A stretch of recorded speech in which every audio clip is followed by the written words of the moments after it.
Reciprocity and Right Relations in the Psychedelic Renaissance. So this is a pretty exciting presentation that takes us on this journey through the psychedelic landscape and envisions what is the psychedelic world we would like to live in. So we're going to go into legal perspectives on psychedelic therapy. We're going to go into plant medicine ceremonies backed by fair trade relationships with indigenous communities, and the post-capitalistic approach to healthcare in the new psychedelic paradigm. So, all the things. Get excited for Ismail Ali and Lorna Liana. I'm gonna move the bench. Boom, boom, boom, boom, boom. Oh, you can do better than that. Come on. Test. Thank you. Very right. Thank you. Okay. Test. Hello. So, thank you so much for spending your time here today with us. My name is Lorna Liana, and I am the creator of EntheoNation, an online platform about psychedelics, shamanism, and visionary culture. And I am deeply honored to be here today to co-present with my colleague, Ismail Ali, who is here to represent MAPS. Now, Izzy's going to share a little bit more about his story in a bit, but I just want to extend my appreciation and gratitude for you showing up here today for a panel about doing the right thing. I know that sounds like something that your mom or Jesus might say, and the purpose of this session is not to guilt trip you, not to make life dull and boring, but to invite you to participate in this incredible phenomena that's happening right now called the psychedelic Renaissance, and to participate in a way with intention and awareness so that we co-create an inclusive movement that is grounded in solidarity with the people of the global north and the people of the global south. So before we dive into some of the deep conversations and topics we're going to cover today, I just want to share with you a little bit about my background.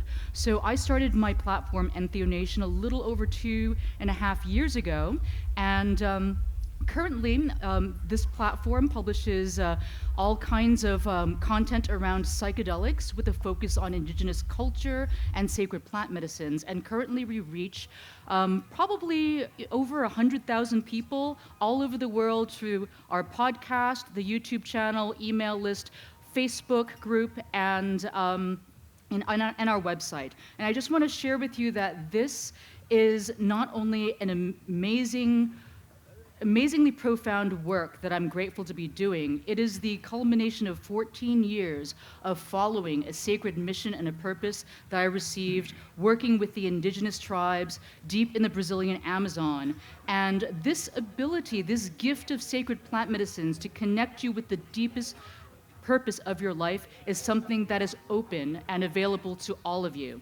So I want to start with 3 questions, and I would like to ask you to answer them honestly. And I promise that you're not going to get into trouble because we are in Portugal. Yes. Woo! Viva Portugal! So, how many of you here in the audience have experienced psychedelic plants, fungi, or molecules manufactured in a lab? Raise one hand. Now, how many of you here have had a life-transforming experience? Have this be a life-transforming experience? Raise both hands. Wow, look at that. Yes. And how many of you here have then gone on from that profound life-transforming experience to start something powerful and positive, like write a book, create amazing music or art, launch a social program, or even found a company? Give a big shout, woohoo! Wow. That's half the room right there. Great. Can everybody hear me okay? If I start speaking too quickly, just like do a sign, because I get really excited about this stuff.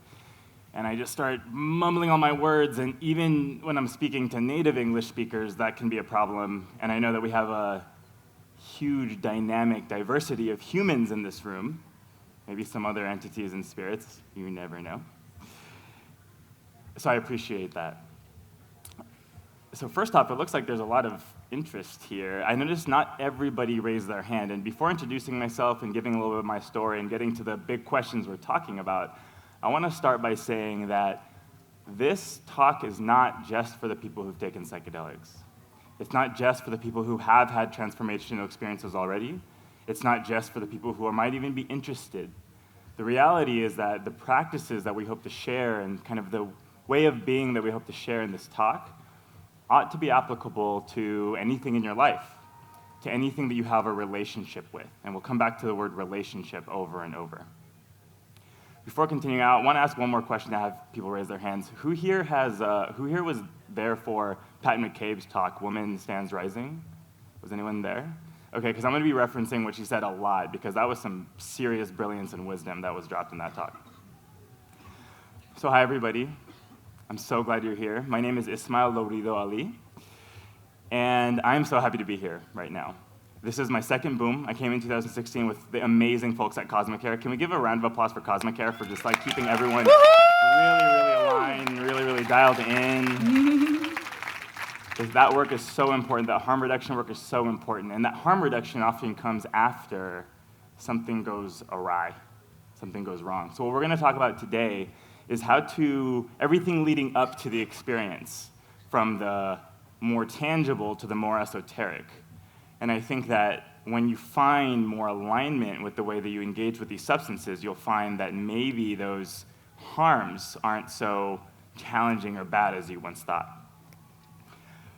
So I currently work as the Policy and Advocacy Counsel at the Multidisciplinary Association for Psychedelic Studies.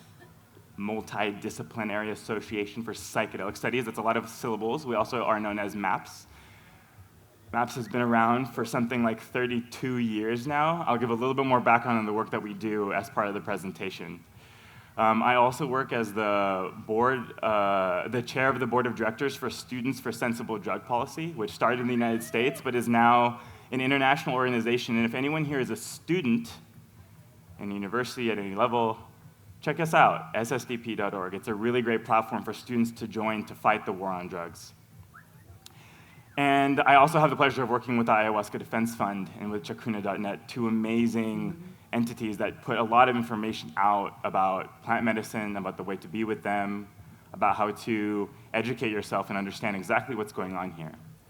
But independently of my titles, I'm also a multiracial person. I was born in California, but my father's heritage is in India and Pakistan and the Middle East. And my mother was born in Colombia, and her heritage is in South America and in Africa and in Europe. So a lot of the things that we're going to be talking about today that talk about this cross-cultural overlap are very personal to me because I have lived them and experienced them in my own body. I really don't have a choice but to deal with this stuff. So part of the reason we were excited to come here today and share this is because these are things that we think about all the time, that we talk about all the time. This isn't just some presentation that we're making up for the sake of you wonderful people. Not that I would have a problem with that. So in this talk today, we're going to look at kind of three large questions. As you can see here, the first one is really important, I think, for a lot of people here. How does someone from the global north utilize psychedelics and sacred plant medicines in an intentional and responsible way? Global north is another term that people sometimes call the West. Sometimes people use the kind of racist term developed world, as if the rest of the world isn't developed. But really what we're talking about is countries that have access to resources, that have either via innovation, via plundering, via colonialism. There's a category of places that a lot of us come from that have a lot of resources for a variety of historical reasons. So we're going to be talking about people from those places and this social context that we come from. I might add that people who are physically in the global north, physically in the United States, for example, don't always have access to those resources, so that's a piece of it. The second question is, how do we recognize the truth of the indigenous struggle and experience? And how do we respond in a way that inspires collaboration and creates solidarity?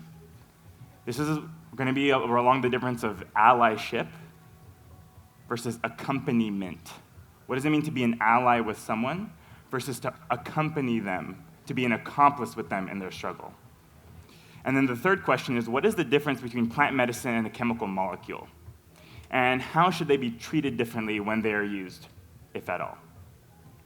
So we're going to be covering these themes. We're not going to answer these questions completely, because these answers are co-created. They're created by our culture, by our society, by experience. And instead of trying to give you clear answers, if that's what you're looking for, you should probably just go. I'm just kidding, don't leave. You can just kind of ponder on these questions, and we'll kind of go into a little bit more depth as we go, and maybe give you some tools to work with in your own inquiry. So I'd love to kick off this conversation exploring these various themes on, first of all, Izzy, how on earth did we get to this idea that psychedelics, especially psychoactive plants that have been used thousands of years by indigenous people, how do we get this idea that they're harmful and therefore should be very, very illegal? Yeah, that is a good question. And again, I'm really grateful to be in Portugal, where we have a slightly more progressive drug policy scheme, which has decriminalized the use of substances. But you're right, how did we get here? What on earth are we doing in this place where these substances that are being scientifically, culturally, historically proven to have all of these amazing impacts on all of these amazing people, to be literally criminalized, banned, prohibited in this way that we currently know? So you heard Chiara speak earlier, I hope. You've probably heard a lot of people mention that a lot of these substances, certainly not the molecules, I'll get to that in a second, but absolutely the plants, the animals, have actually been utilized for thousands and thousands of years. We have lots of information about how multiple tribes, multiple indigenous people, multiple cultures over the course of history, over the course of the entire world, have engaged with these substances in a particular way. And for most of history, that way, that practice, was actually kind of one of the defaults. Goddess worship, non-dominance-based societies, partnership, the relationship with the divine. These things that in our world have started to kind of either been completely suppressed or that pop out in really strange and not always healthy ways. So we've got thousands of years of use, and as a result of that, you have all of these practices that we know have these impacts on people. I would argue that the modern war on drugs as we know it, the groundwork for it was laid in part by the colonial domination of the world.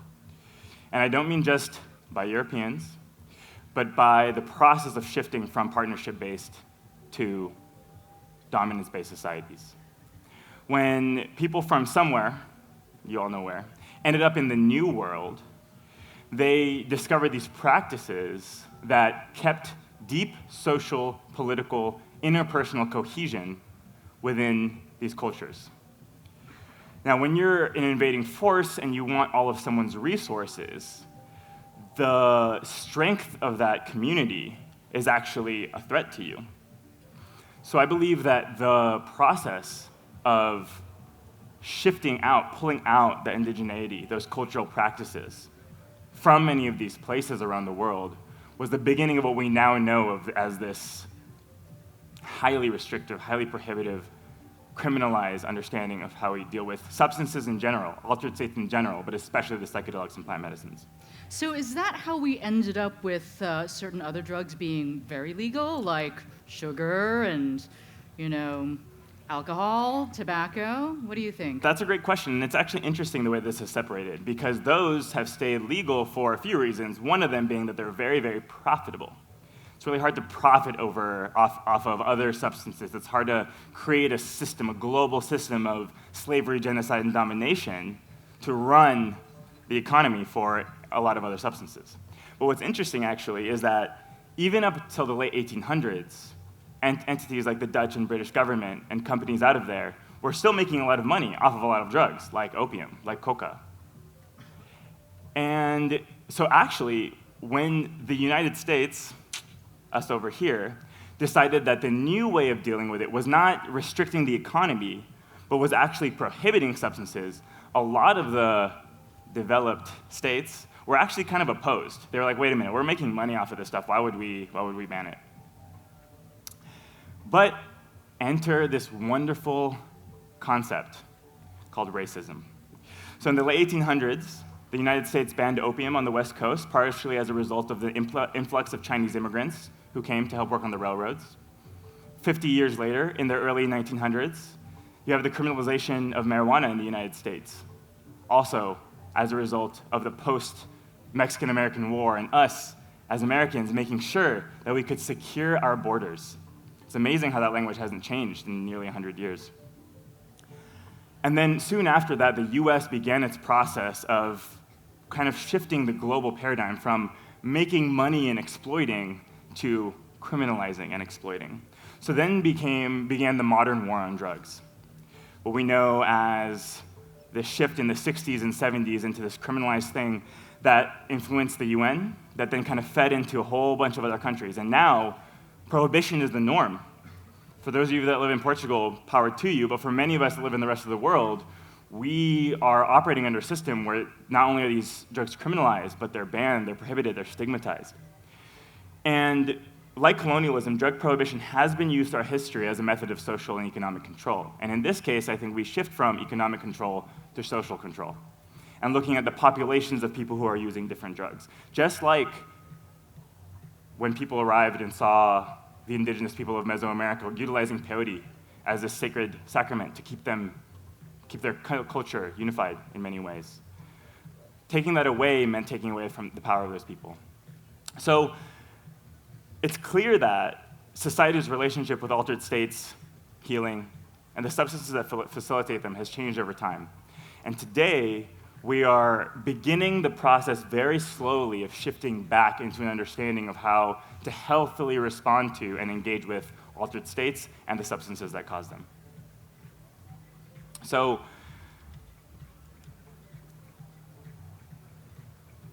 people say that because of this shift that we're beginning to understand, that we're in a psychedelic renaissance. That's a term that gets thrown around. There's a book by Ben Sessa called Psychedelic Renaissance. If you look on the internet, Psychedelic Renaissance, you'll see 1,000 articles from the last 2 years. But what exactly does the psychedelic renaissance mean for people who live in the global north? I'm going to start by just giving a little bit of an overview of where we're at in the world of psychedelic law, policy, medicine, and then we'll get into like the really deep stuff. This is just to give us all kind of a perspective of where we're at. So after all of these drugs and a lot of their research was criminalized and then took underground in the late 50s, early 60s, into the 70s, we had the multi-year drought of research.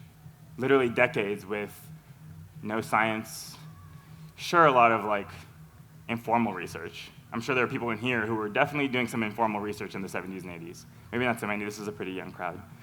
But the interest never went away. It just kind of went underground.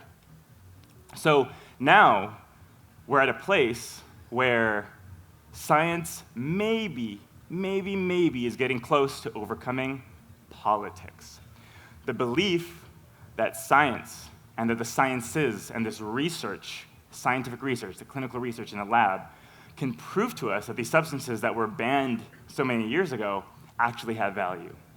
So there's been a huge renaissance of research.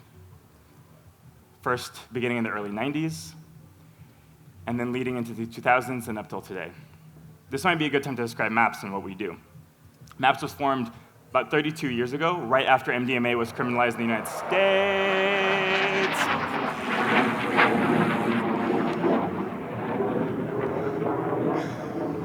With the goal of doing the clinical research to understand the medical use of these substances because of the history and knowledge of the use of these substances that occurred before criminalization.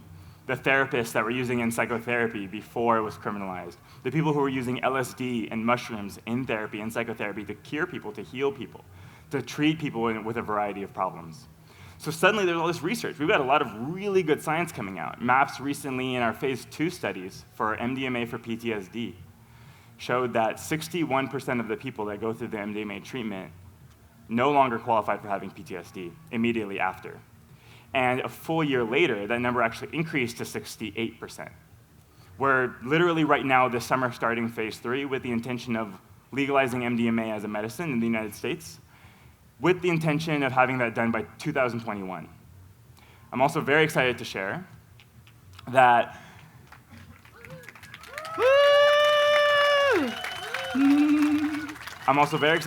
we have begun the process of negotiating with European Medicines Agency with the intention of doing the same in Europe.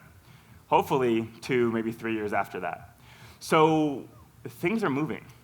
MDMA might be the first substance to puncture the FDA, the EMA, the scientific method, to show with the standards of the West, of the North, exactly how well these substances work and exactly what they do and in what contexts. So we have a lot of space here. But in the North, what I've noticed is that we're also developing this responsibility, and that's why I have these points. We're being called to clearly see and deal with the shadows that come up in society with the help of these powerful tools. We too must responsibly steward knowledge and access to psychoactive plants and molecules for our own communities. For so long, we've had a history of all of this use, of all of these people, using these substances responsibly. And now we have an opportunity for ourselves also to be aware of, to be educated about, and to use these substances in a way that actually has benefit for all the people. So, how exactly can psychedelics lead us to a greater sense of purpose and catalyze massive positive change? We all know, you saw it, I saw it, we all know how it can happen within ourselves. But how does that happen at a larger scale? Lorna. Well, this is where I would say the indigenous wisdom can really help us. So if you were to strip away all the stigma around the legal aspects, and of course, the legacy of the drug war, and how it's very easy for us to default back to that narrative that we're doing something bad. If you look at some of the indigenous cultures that work with these, with psychoactive plant medicines like iboga, ayahuasca, San Pedro, peyote, the fungi, the magic mushrooms, you will notice that consistently in these cultures, there is a reference to these living organisms that come from the earth as being teachers and divine guides, that in fact they've been around longer on this planet than humans have, and they have a great deal of wisdom to share with humanity.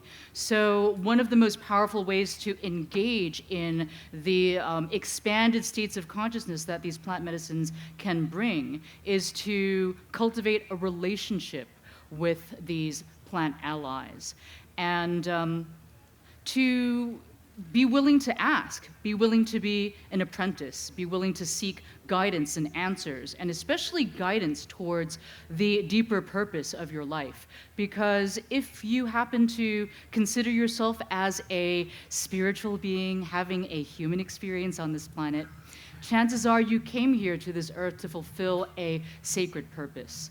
And so to continue to explore through these expanded states of consciousness, which are our human right. Cognitive liberty is a divine human right, and indigenous peoples all over the world have been accessing expanded states of consciousness, communicating with spirits, and traveling to the spirit world for thousands of years. And we can too, as citizens of, as people living in a modern planet. So we've got the good stuff about what's happening in the North, science, research, awesome, healing, therapy.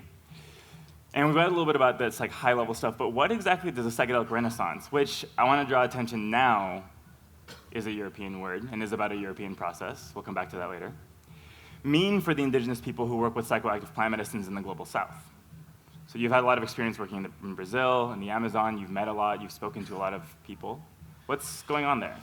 One of the things that I feel that I've been deeply honored to witness over the many years that I've been going there. I've been going there since 2004. Granted, there are many individuals that have gone there even longer, but in the time that I've been visiting the South, primarily Brazil is where I have most of my, my indigenous relationships.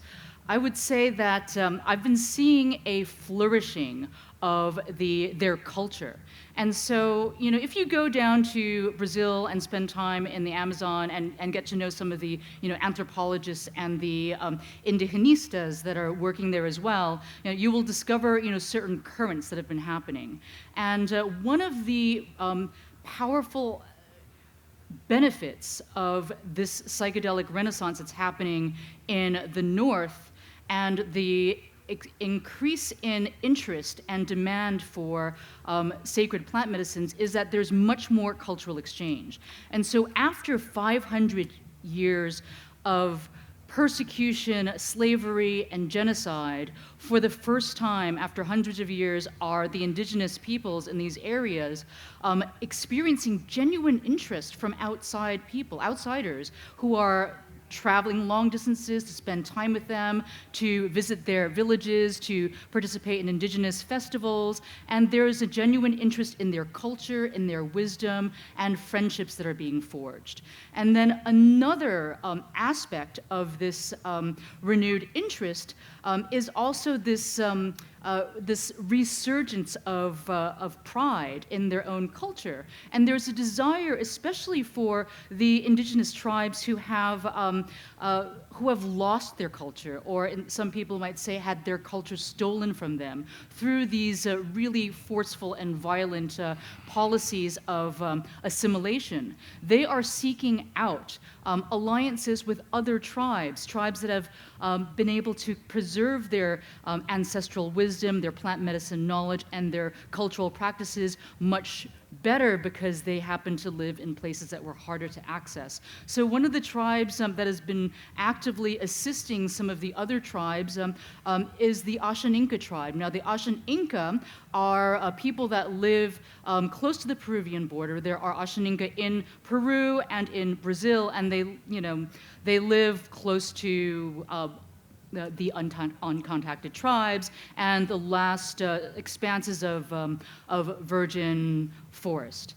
And so, they are working with the other tribes such as the Puyanawa and the Kuntanawa. For example, these are two tribes that have lost a lot of their culture. The Kuntanawa have lost their language. I think with the Puyanawa, there might be 5 people in their village that actually can speak the language still. And so they have been working with one of the shamans who is his name is Benki Pianco. He is an award-winning environmental activist. He has been the recipient of UN Global Equator Prize.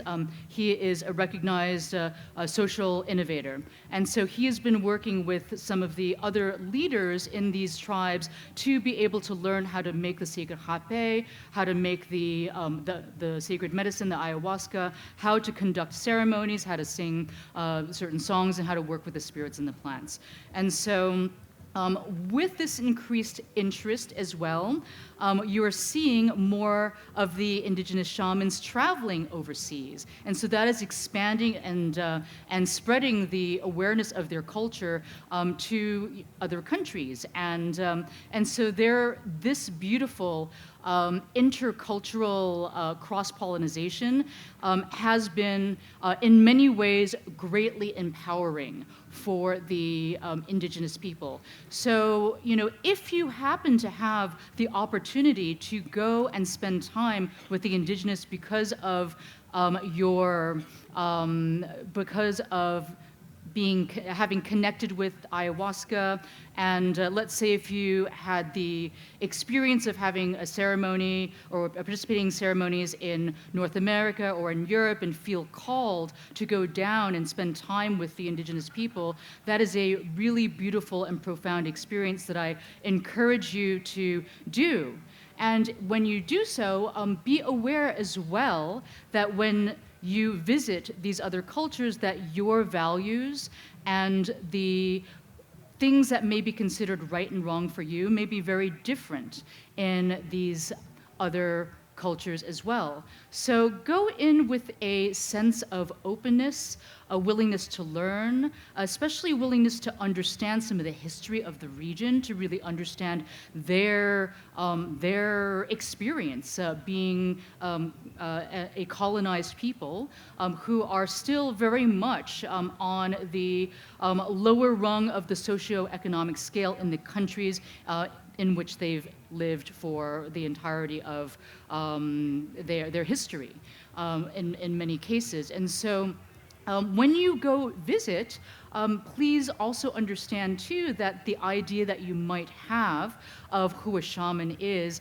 might actually be different than what you expect. So for example, there's a tendency to consider shamans to be somewhat like gurus, but in fact down in the Amazon, while they might also be spiritual leaders, they are very much the village doctors, the plant medicine doctors. And so when you do go visit, if you do have a chance to spend time, please do make your time that you're there a net positive for these communities. So there's a belief that, for example, the medicine should be free because it's a spiritual medicine and that it might even be offered to you for free. But know that these communities are really just surviving on the bare basics. And a lot of the forests around these villages have been completely depleted of game. So they actually do need cash to buy food and medicine, such as antibiotics, anti-parasite medicine. They need to buy rice, beans, and beef. So please consider making a financial contribution. If you go visit some of the tribes in Brazil, you're going to be expected to bring a boat of your own supplies, as well as supplies for your host family and the community that you're staying with. And of course, when you visit, you might find that a lot of your new Indigenous friends are giving you presents. And so reciprocity is really highly valued, and people there are very curious about who you are. And so a lot of the gift giving is because they want to actually receive something cool from you instead. So they're giving to receive. So bring useful presents. Don't bring things that are going to create trash heaps in the jungle that do not biodegrade.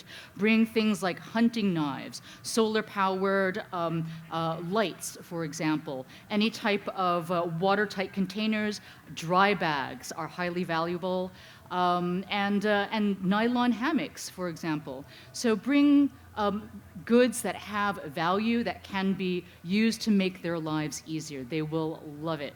And then also another thing that happens is because many of the tribes need cash, they find that the fascination with featherwork has commercial value. I would like to invite you to consider the impact of buying featherwork and understand that many of these birds are being hunted into extinction, and that many of the feathers come from birds that are either endangered or under pressure and close to or in critical danger of being depleted from the environment. So if you do receive feathers as a gift, that's one thing, but please reconsider contributing to an economy that is not environmentally sustainable. So I want to say that there's a few levels to what we're trying to talk about here. What Lorna just shared is some very specific examples of how you can act with reciprocity, shared exchange, with people that you might be interested in engaging with, that you might be fascinated by because of the practices that they have, that they carry, that have impacted your life. But I will also say that there is a kind of a larger understanding of reciprocity, of that exchange, of that balance, and how it works on the material level, the things that we have, on the more political level, going back to what I was saying about this history of genocide and colonialism that was really based in taking, extracting. And then maybe even on a cosmic or spiritual level where it's like not just about those things, but it's also about how are you relating to the practices, to the people, to maybe your own practices, to maybe your own people. Are you fascinated by the historical culture of other people, but maybe haven't dived so much into your own history? Just something to think about as we go. So how has this renaissance, this interest that you described that makes people want to go to the jungle or go to the desert or go to Africa or go to wherever they're going, impacted indigenous tribes who use sacred plant medicines? You've talked a little bit about, we know the high-level history, but what about the more, maybe the darker stuff?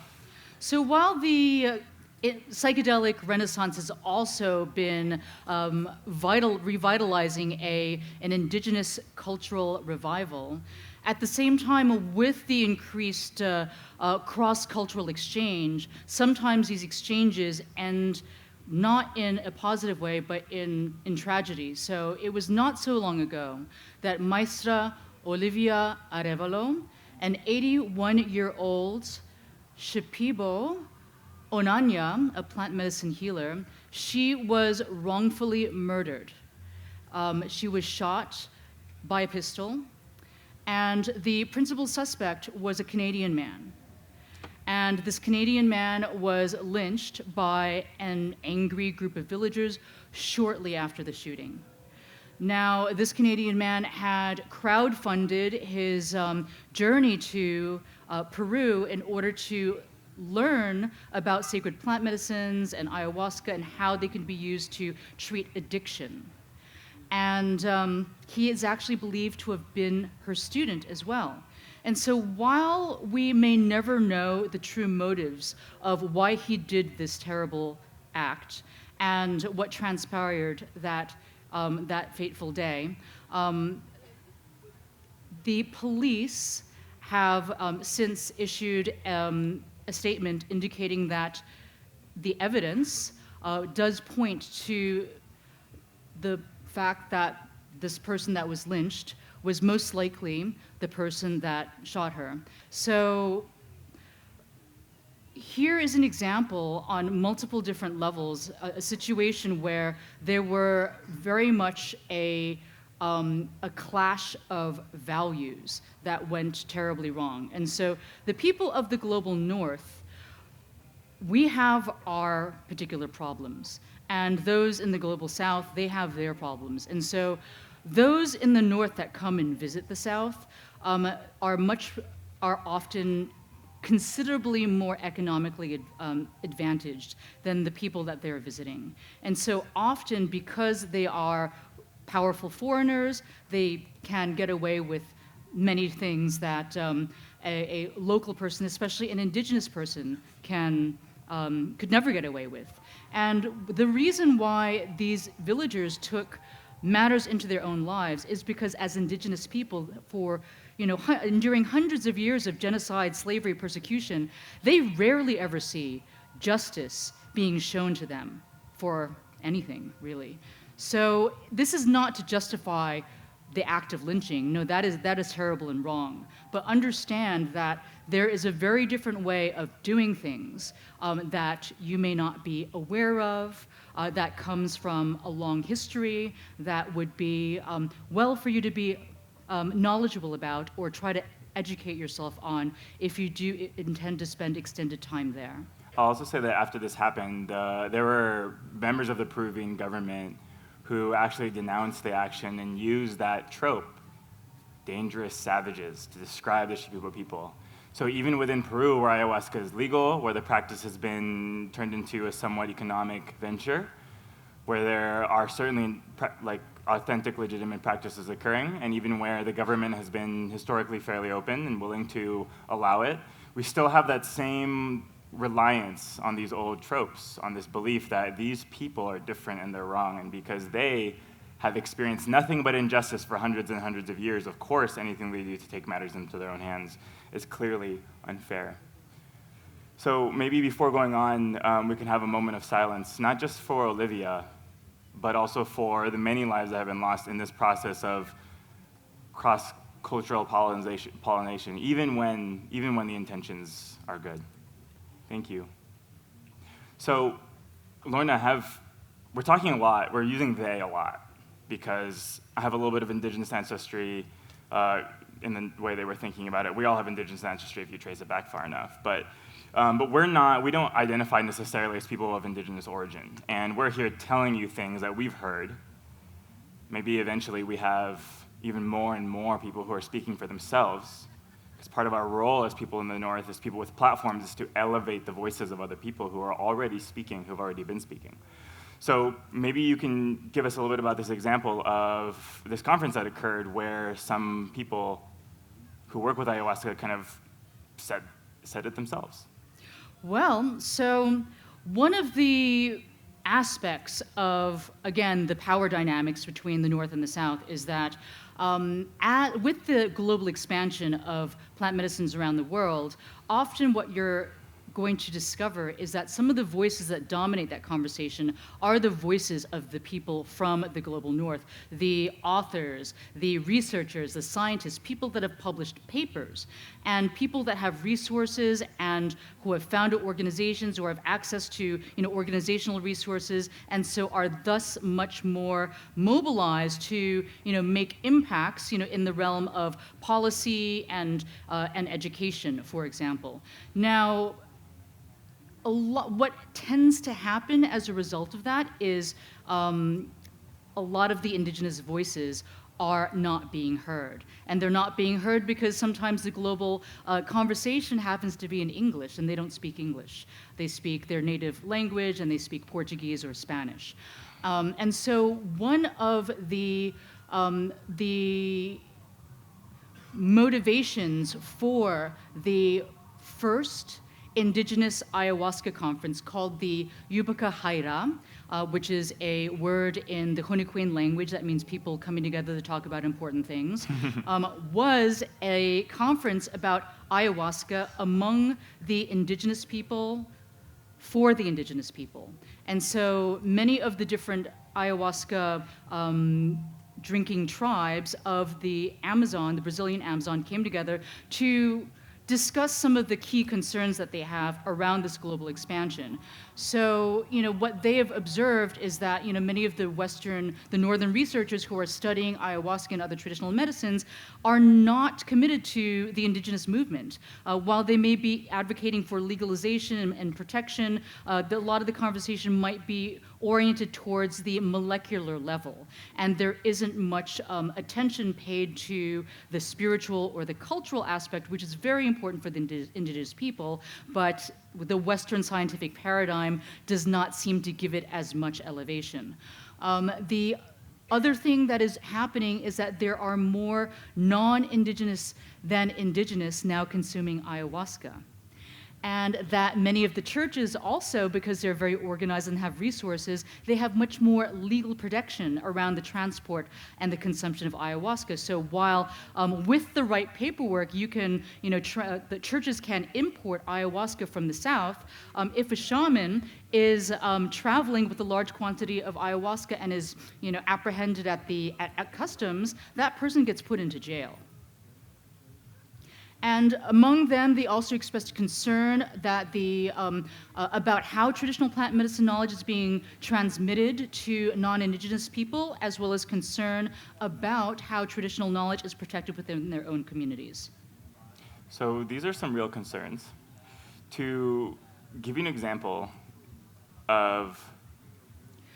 This is Antonio Macedo, who is a sertanista in Brazil, who has worked for 45 years on supporting the indigenous movement. And he, as a sertanista, his principal role was he worked for FUNAI, which is the Brazilian governmental department that handles indigenous affairs. And so sertanistas are the first line of communication between the government and the indigenous, especially the uncontacted tribes. And so he, in the 1980s, he's a contemporary of Chico Mendes. And he is also one of the people who has, in the 1980s, was successfully able to achieve federal recognition of the right to indigenous territory. So it was a huge win for the indigenous and a blow for the cattle ranchers, the oil prospectors, the gold miners, and the loggers of the area. So he's experienced many attempts on his life. And so he wants to, so if we hit play, you can hear Chai Macedo. Chai means brother from another mother. So Chai Macedo is how he's known in Acre. His perspective on what's happening when those of us in the global north, consume ayahuasca. Tem ditado popular que cabe na cabeça de qualquer pessoa e em qualquer língua, em qualquer visão, que é o seguinte: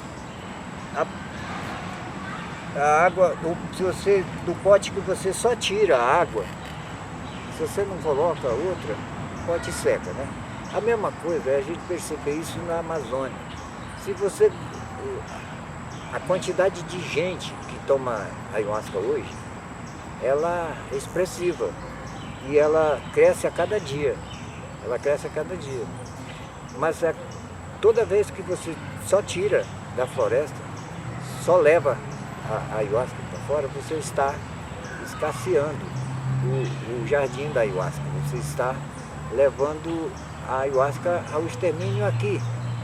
Então, daqui a pouco uma frustração aparece muito grande, sabe? Primeiro lá, onde as pessoas estão distantes do jardim, que é o fato daqui o jardim não ter mais como o que oferecer, né? E daí então as pessoas conheceram a ayahuasca por um tempo e ficaram nessa história de não conhecer mais, não ter mais aonde poder visitar, conhecer ou se servir. E segundo, a gente vai ficar cada vez mais derrotado, sabe? E triste pelo fato de que, para nós, a cultura mais forte que existe no nosso universo de vida. So there is a sustainability concern that the global expansion of sacred plant medicines is creating, not just for ayahuasca, but also for iboga, and for also some of the amphibian medicines as well, the cambo, the bufo alvarius. So if we find ourselves engaging in the regular use of sacred medicines, please do consider the impact that it has in other places far, far away. So let's talk about the impact on places that aren't so far, far away. Because this conversation comes up a lot, and we've given you a little bit of like high-level stuff about what happens if you actually engage with these tribes, with these people. Maybe they're your own people. And a lot of the sensitivity around that we see here in kind of the conversation you hear around cultural appropriation. So the other day, when Pat was speaking, someone asked about that. Someone asked, well, what do you think about native practices, for example, like sweat lodges? That was the example that this person gave, being brought out into the new age. And she gave a really interesting response that I thought was very wise. Well, first off, depends on who you ask, because there are some elders that are very strict about it, there's some elders that are very open about it. As Lorna said earlier, a lot of what I've heard in my own travels, in my own experience, in my own research, is that these practices, especially because for many people, myself included, we believe that these practices did not just come out of nowhere. They were granted by the stars, by the spirit, by the collective conscious that brought these forward. So how can you really say that practices that are from that collective only belong to one people? At the same time, there is this historical reality, this historical burden that has been disproportionately placed in certain places. And when we're talking about appropriation, before going into like whether or not that's a thing and whether or not that's real, I want to help contextualize this for people because it's very challenging to understand the lines between cultural exchange, when you're just like sharing stuff, and appropriation. So I actually think appropriation is a challenging word. I kind of wish it was misappropriation. But that kind of describes this duality. There's misappropriation, which is using something incorrectly or not appropriately or not understanding the history, which has its own harms. The misuse of practices that have been carried for such a long time, that have had these deep, long-standing meanings for a very long time. And then there's appropriation, which is usually used to refer to the profiting off of practices that have historically belonged to other people. Now, even that, there's a gray area, no doubt. But one of the things that Pat brought up the other day that I think is really crucial here is understanding the context of that historical burden. It's not enough to say that the practice that you experience, whether it's putting a bindi on, whether it's wearing a headdress, whether it's entering a sweat lodge, it's one thing to say that doing that enhances your life in some way or another, because maybe it does. It's not for me or anyone else to say that that practice for you does not work. It's more about understanding exactly what people who carry those traditions have actually suffered in order to continue them. When we're talking about Native American dance practices, Native American traditional practices, we're talking about practices that were actively exterminated, genocided, and destroyed and oppressed. There is a history of violent subjugation of these practices that now those of us from the North, or for those with lighter skin, can engage with without a single issue. Now, does it mean that the indigenous people, or we want everyone who experiences the danza or like the sweat lodge or whatever else to also be criminalized and persecuted and destroyed? Of course not. We're not saying that everyone needs to suffer equally. We're saying that if you recognize what went into the carrying of those practices, then you might understand why there's so much sensitivity around what you're wearing. I have seen headdresses here. I haven't seen headdresses in American festivals in 2 years, because in the United States, we know that wearing war bonnets, headdresses, actively disrespects the fact that headdresses and the people who wore headdresses were actively assassinated by the US government for years and years and years. So it's not that you shouldn't wear stuff in your hair, it's not that you shouldn't put stuff on your face. It's that if you're going to be doing that, sometimes you really just shouldn't, just to be clear. But if you're going to be doing that, to be really clearly aware of what it is you're representing, because we see it. I like to say that they say ignorance is bliss. Ignorance is bliss. I think ignorance is bliss only for the ignorant. Ignorance is bliss only for the ignorant.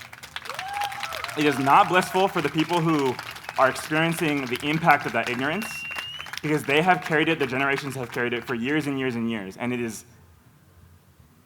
usually not a laughing matter. There are things we can laugh about. Okay, so is this gentleman here engaged in cultural appropriation? So here's What the do you thing. think? You can't always tell just by looking at the color of their skin. It's not that this person's white, he has paint on, he's wearing feathers, he's appropriating. Context matters. What's actually going on here in this photo? So he's actually in an Indigenous festival. So in this case, if you are visiting the community and you're participating in a festival, you're gonna be asked to get face painted. And if you're hanging out in your Bermudas and your sandals and your Western clothes, somebody's gonna come along, probably the chief, and hand you a grass skirt and make sure you put it on, and then you're gonna be sent to the person who's doing the face paint. So I see this as celebrating Indigenous culture with the Indigenous. So just pay attention to that. So here we're going to get into some of the kind of larger pieces of exactly like what that means. So you've got appropriation, you've got how to show up in the jungle or in the desert, we're at a festival. Celebration really is a form of ceremony. I know that a lot of you have felt that. I'm certainly feeling this celebration as a ceremony, as a process of bringing all that up. But before going into all of that fun stuff out there, do you have any more kind of maybe tips of what we can do when we're engaging with these practices? Okay, so one of the big questions that comes up is, are Western facilitators who serve sacred medicines, are they engaged in cultural appropriation? So the Indigenous tend to have this belief or saying that the plants are for everybody.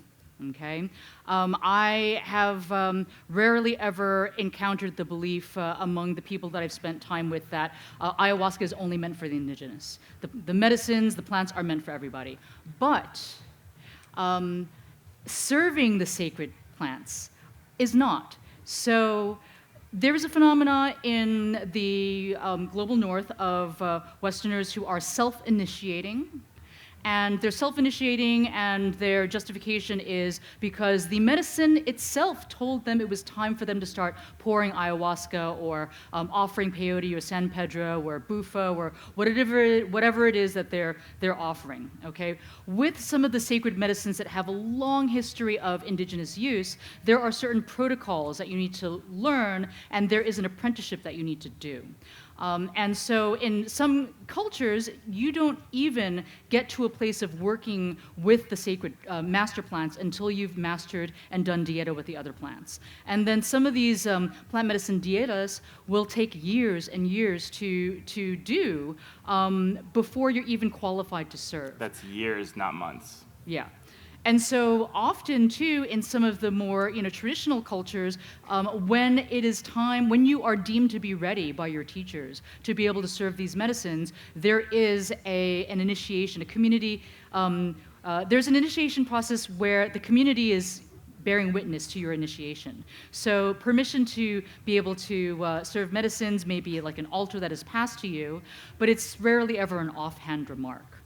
Okay, so that being said, there is still a great need for Western facilitators because, again, the needs of people in the global North are different than the needs of those in the indigenous communities, and so we do need facilitators who are a bridge.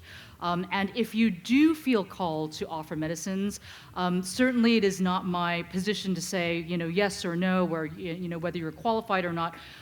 That calling is definitely a deep inner. It's something personal to you and the Creator. But I would like to inspire you, if you do feel called to walk the path of offering sacred plant medicines, to spend time with the cultures who were the original wisdom, the original protectors and carriers of these wisdom lineages. I want to flag that we've just got a few more minutes. We've got about 5 minutes. We're going to have to zoom through the last pieces. Okay. But we got one more video to show you first. Okay. So I wanted to share with you Diara Tukanu. Everything we know is from ayahuasca and is from this ability to talk to the spiritual world. And so I used to say that we are ayahuasca. And we don't own it. We are born from it as culture, as nation, as memories, as art, as medicine, as science. Everything we are is from ayahuasca, is from Kapi. And I believe it's the same for other indigenous nations that also have this plant with its several names, Uni, Uxi, Camarambe, Yahé. These nations have all their knowledge and their vision of the world through the vision of ayahuasca. So we've got a few extra minutes, but I want to start bringing this in. So what you've heard so far are a lot of challenges, a lot of really hard truths, a lot of really complex ideas that are definitely not, as we said earlier, going to be answered in the next 7 minutes that we have. But I am hoping that we're starting to wonder how we can use these challenges as opportunities for personal, social, and cultural growth. How can we come up to these complexities and instead of responding to that guilt and the shame with closing, with rejecting, with responding with more of the rejection of those feelings, but maybe with an honoring of those feelings and a recognition that there are actually ways to engage responsibly. So I said earlier that we're being called to respond to the shadows that come up in society and with ourselves. I think it's important that we acknowledge that the toxins and darkness that we're discussing are being purged and must be healed, and that we must responsibly and intentionally steward access to these substances in our own communities. So just to get into that, I want to share this idea that in the North, where we are talking about psychedelics, we're talking about MDMA and LSD and psilocybin and all these molecules, and the system of medicalization, which for sure in the United States is not one that's completely balanced. It's one that's based on payment for service. It's one that's based on ensuring that the easiest way to make sure that you can stay healthy is that you have money. I understand that a lot of countries in Europe do it a bit differently, and I'm very interested in seeing how, after MDMA is legalized in Europe, how the systems here engage with these medicines in a way that makes them accessible for all people. But I think that one of the important pieces to remember is this responsible and intentionally stewarding access. So it's one thing for there to be points of access that are underground in prohibition, that are limited by our paradigms. And it's another to recognize that if we are going to acknowledge that these substances, whether they're plants, whether they're molecules, have these impacts on so many people, whether they're positive, neutral, or negative, there's a multiplicity there, that for people that can benefit them, we are ensuring points of access. And that means economic justice. That means access to healthcare as a right. That means access to these pieces of societal, political struggle that a lot of people prefer to keep separately from the conversation around psychedelics. And I think part of what we're trying to share here is that this political, social, psychedelic mishap, craziness, is actually all really related to one another. So I don't have time to go into it, but if you get a chance, 2:30 to 4 a.m. tomorrow morning, so in about 12 hours from now, I've been working on a wonderful documentary called Cura. Please come by to see a rough cut. And it's about, among other things, one of the ways that substances like ayahuasca have been used in more urban settings, and specifically to deal with, like you said, problems that people in the North have. And maybe seeing that some of those people that live in places like California even are actually not given access to the same resources, to the same spaciousness, to the same benefit that we think that everyone should have. So, to close, in this last piece, how can we benefit from sacred plant medicines without ignoring the truth of the indigenous struggle or feeling weighed down by guilt and shame? So I want to start by just talking about shame and guilt, and how it's easy to let that be the thing that metastasizes, to be like the primary feeling. And I want us to, instead of rejecting that, to think about the value, the benefit, the gift that we are being given by feeling guilt and shame. By the gift that we are being given of recognizing that there is an internal ethical compass that we do not know all the answers to, that humbles us to ask questions and to better understand. So, how do you do the right thing? You start by thinking about the gift that is offered by these challenges. Problems are not black and white or right and wrong. To learn about the significance and the power and the traditional intended use of these medicines. To create the time and find the money to spend the time with the indigenous people, learning their ways. And like I said, really digging into your own history. You'll find that when you start digging into your own ancestry, you find a lot more parallels than you might think. It's really easy to be caught up in the matrix. And finally, and maybe most importantly, be willing to listen, learn, and grow, just like Lorna was here in this amazing, super happy photo, and helping others do the same. A lot of you are the psychedelic person in your friend group. You're here, but you have a lot of friends back home where you're the one telling them the information. You're the one maybe helping out with whatever people need. You are a steward of your own community. You can carry the information. You can share this. It is a responsibility and obligation and offering for you to educate yourself or to be aware so you can bring that in your own ways to your own people. And so understand, too, that relationships with Indigenous people are relationships that take time. And so be willing to give yourself years and be willing to spend time getting to know the individuals that you get to meet and hear the stories. And as stories unfold over meals or through, walks in the forest or fishing in the river, this is how these relationships that you can cultivate end up becoming something that really truly looks like an alliance over time. And so at the end of the day, if you are engaged in in a regular practice of using sacred medicines, using psychoactive sacred plant medicines, then consider all the ways that you can support the Indigenous movement. And also consider, when you work with these medicines and sit in ceremony, working with facilitators that have an ongoing relationship with the indigenous, that are giving back, that are traveling back to South America or to Africa to continue to learn from the elders.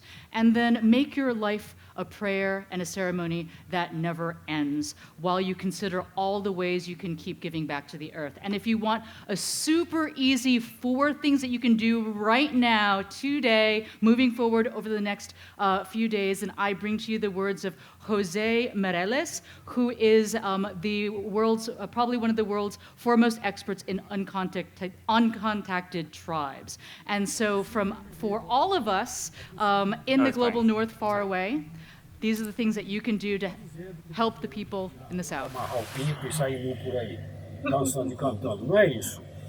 Mas é possível viver com menos. Né? É possível deixar a natureza em paz. Né? Eu acho que o que nós já fizemos no planeta está bom já. Nós já destruímos 50% do planeta. Vamos deixar os outros 50%.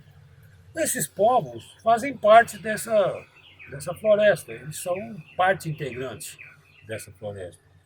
Mas eu acho que as pessoas podiam fazer algumas coisas. Se quiserem realmente proteger esses povos, todo mundo pode fazer. Você pode fazer 4 coisas. Consuma menos petróleo, não compre madeira, não compre ouro e cheire menos cocaína. Você já está dando uma contribuição muito grande para esses índios. Não adianta a pessoa achar índio isolado lido e tá cheirando uma fileira de coca desse tamanho. Essa coca tá vindo da área dele. Thank you so much. We're so grateful for your time. Thank Here's some you. resources you can check out. If you visit EntheoNation.com/boom, EntheoNation.com/boom, you can get this presentation. You can subscribe to the EntheoNation newsletter. You can subscribe to the MAPS newsletter. We love you. We're so happy you're here. Thank you. All right, look up. Yeah, come on, keep it going. Come on. Thank you. Lorna and Ismail, yes.